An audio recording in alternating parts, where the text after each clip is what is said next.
voir des Africains dans les mosquées à 10 h alors que ce n'est pas l'heure de prière, je dis que c'est exagéré. Quand je vois des Africains dans les églises, tout le temps, voilà. Il y a 8000 églises à Kinshasa.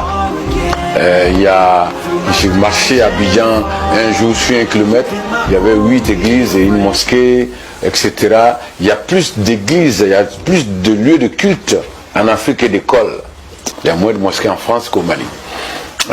Donc, la Chine, quand il est l'heure de prier, on ouvre la mosquée pendant 5 minutes. Vous priez, vous sortez pour aller travailler.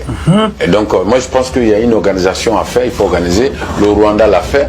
Pour être pasteur au Rwanda ou imam, il faut passer par une école. Dès que quelqu'un est beau parleur, il sait parler, il est éloquent, il s'improvise pasteur.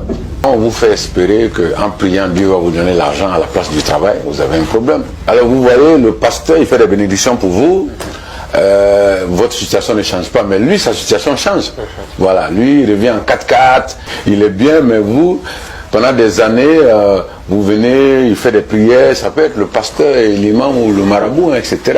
Donc, eux, leur situation s'améliore, mais la situation des fidèles ne s'améliore pas. Et ils auront le paradis après la mort, c'est ce qu'on leur fait comprendre. Oui, souvent, voilà, c'est ce que, même bon, moi je pense qu'il faut d'abord avoir le paradis d'ici, parce que le pasteur, il a déjà le paradis, hein.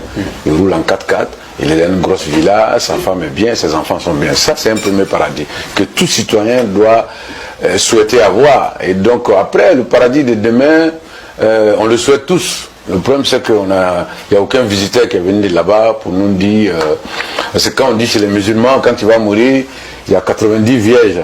Bon, au moment où tu vas déverger 15 vierges, ton dos sera déjà abîmé.